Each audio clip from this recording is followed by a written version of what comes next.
Prosseguindo aqui, então, o estudo sobre a carta de Paulo a Filemão, falando ainda sobre o versículo 10, que Paulo diz: peço-te por meu filho Onésimo, que gerei nas minhas prisões. Na antiguidade, nós sabemos que as mulheres sofriam com o problema de esterilidade.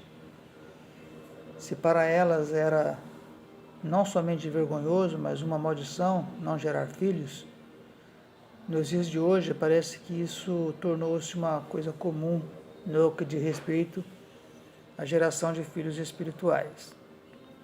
Então,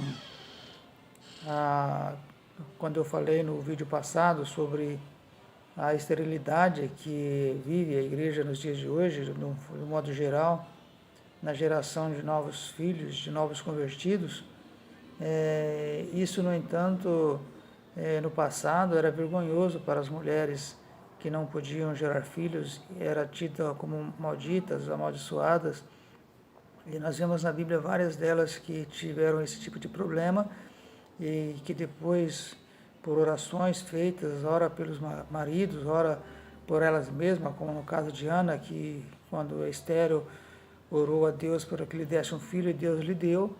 Hoje parece que a igreja não se importa mais com isso, com essa situação.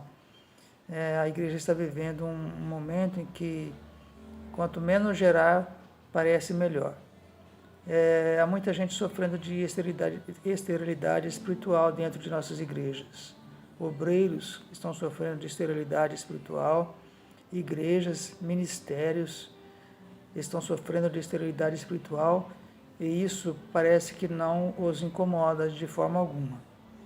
Mas eu quero dizer neste vídeo que essa deve ser uma preocupação constante nossa. Nós precisamos nos preocuparmos com essa questão da esterilidade espiritual que a igreja vive. A igreja precisa voltar a gerar filhos, a gerar almas. Essa é a função da igreja. Jesus deixou uma das ordenanças dele, a igreja foi essa: evangelizar, falar do seu amor, do seu evangelho, falar da salvação, falar que um dia ele vai voltar, que ele cura, que ele salva, que ele batiza com o Espírito Santo. E a igreja parece que tem se esquecido dessas ordenanças e não tem feito o seu papel principal, que é evangelizar. Essa é a principal missão da igreja. Então, nós precisamos atentarmos para isso. Não podemos nos conformar com o problema da esterilidade espiritual como se isso fosse uma coisa natural, porque não é. Essa não é uma coisa natural, essa é uma coisa diabólica. É uma coisa que deve preocupar os líderes, deve preocupar pastores, deve preocupar cada crente, porque a esterilidade espiritual gera fracasso, gera perda, gera derrota para o inimigo. E a igreja, embora Jesus tenha dito que as portas do inferno não prevalecerão contra a igreja, mas a igreja precisa ser ativa. A igreja não pode viver de forma passiva como tem vivido nesses últimos dias. Então é preciso que a igreja gere filhos, os crentes precisam gerar filhos, os obreiros precisam gerar filhos espirituais, porque só assim estaremos cumprindo a missão que nos fora dada por Jesus de fazer discípulos. Essa é uma questão muito importante que deve ser levada e considerada por cada um de nós, porque a missão da igreja é essa. E nós, como membros da igreja, obreiros ou não, não importa, precisa ter a preocupação em gerarmos filhos espirituais para que o nome de Deus seja glorificado, seja exaltado, seja engrandecido. Sem isso, a igreja não terá sucesso. Sem isso, a igreja não terá o seu crescimento ideal. A igreja, para crescer, precisa ter no coração de cada crente essa conscientização, esse desejo de ganhar almas para o reino de Deus e de nosso Senhor Jesus Cristo. No versículo 11, Paulo continua falando ainda a respeito de Onésimo. o qual no outro tempo te foi inútil, mas agora a ti e a mim muito útil, eu te tornei a enviar. Então agora aqui Paulo está dizendo a Filemão, né, o que Onésimo havia sido para ele no passado, se havia sido inútil no passado, agora ele era um servo útil, não só a Filemão, mas também ao próprio Paulo. O motivo, né, qual outro motivo, né, o qual no outro tempo te foi inútil, o que Paulo fala. Onésimo era escravo, não tinha direitos. Escravos provinham de povos conquistados, não era baseada na raça. Ou seja, todos os povos, como eu disse no vídeo passado, que Roma conquistava, se tornava escravo. Então não dependia da raça. Qualquer povo que fosse conquistado era escravo.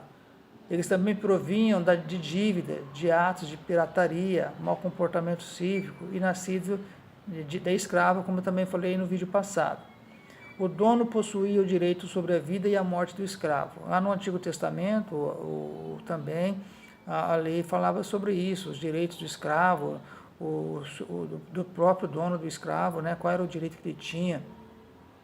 Ele podia castigar o seu escravo, podia até matar, podia furar o olho, quebrar o dente.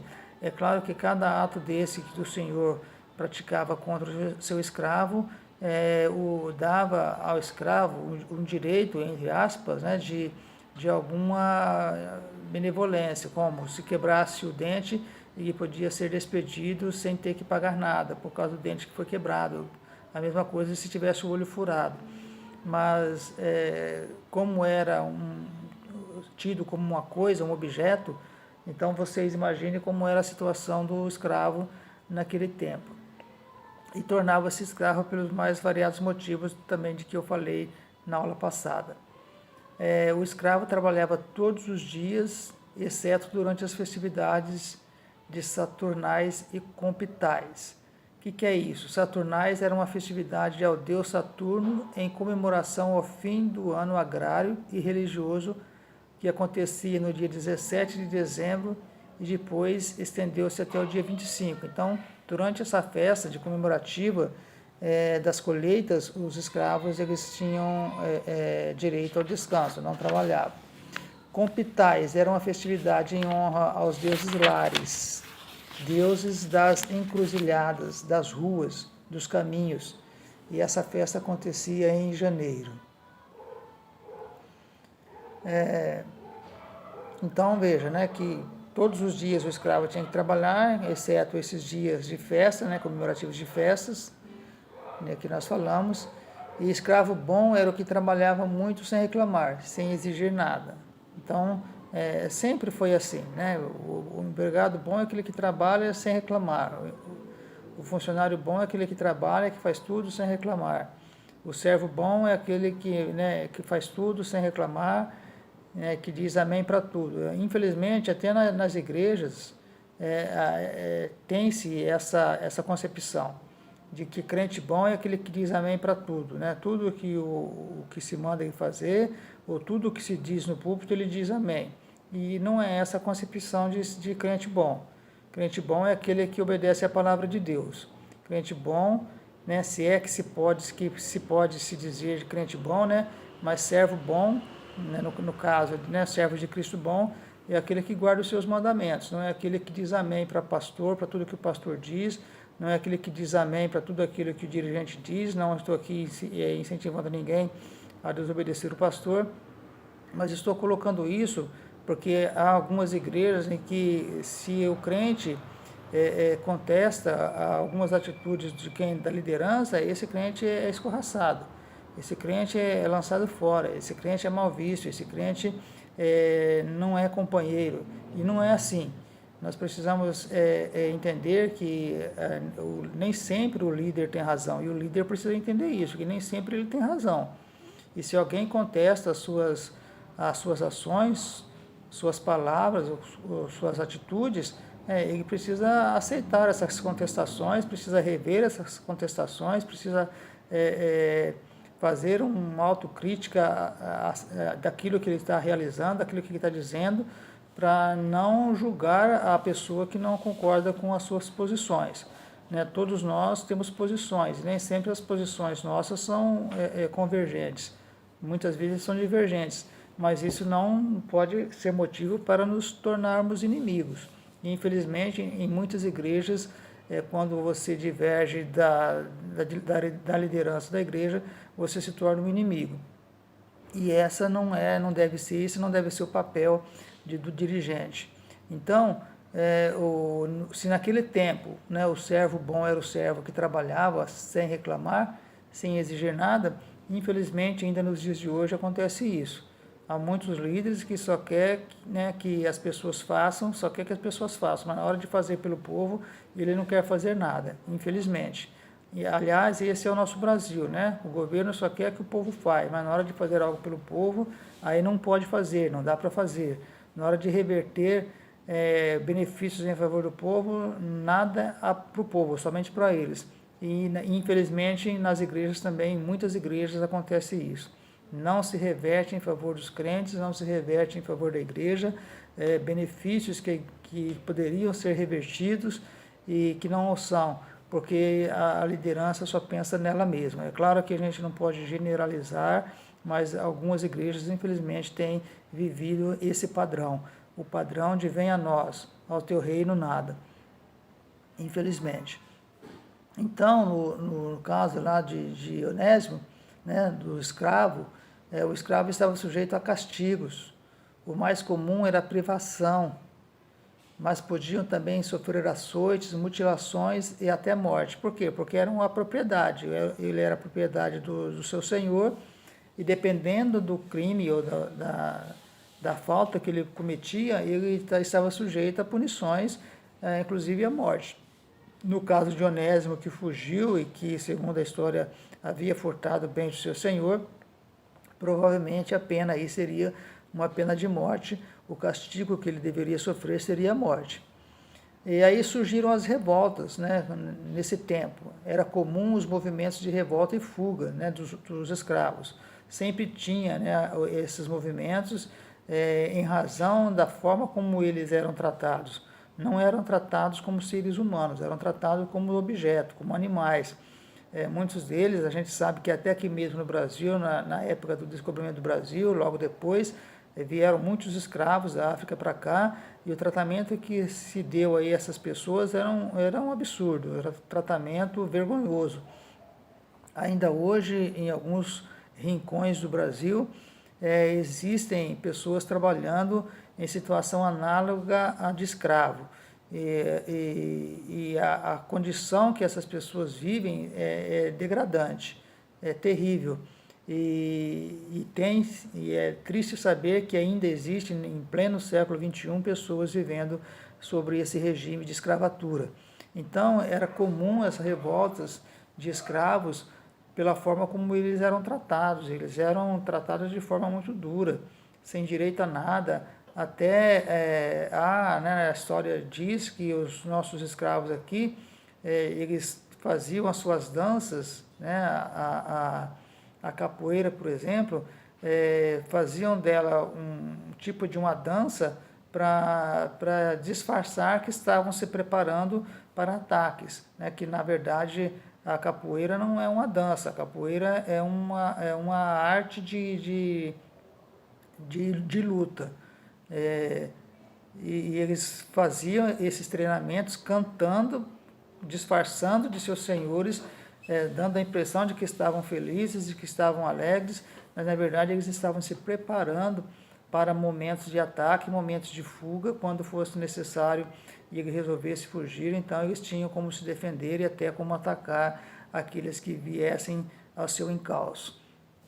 Então, as revoltas eram comuns, né, para poderem fugir daquela situação que viviam, e quando Onésimo tornou-se um escravo fugitivo, Filemão tinha o direito de colocar os soldados em seu encalço para trazê-lo de volta. Mas Filemão não fez isso. Não sei se não deu tempo, não sei se não fez porque, como já servo de Deus, achou melhor deixar que Onésimo vivesse a sua vida.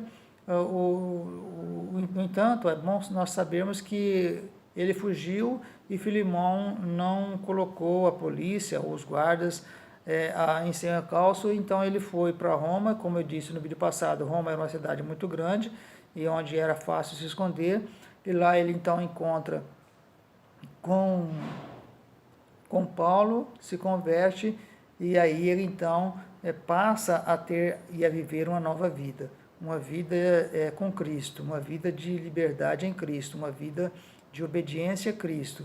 E é claro que o apóstolo Paulo, por certo, tenha aconselhado Onésimo a retornar ao seu Senhor, e talvez Onésimo, com receio de retornar e ser castigado ou não ser aceito por Filemão, então Paulo resolve escrever essa carta a Filemão para interceder pelo escravo fugitivo.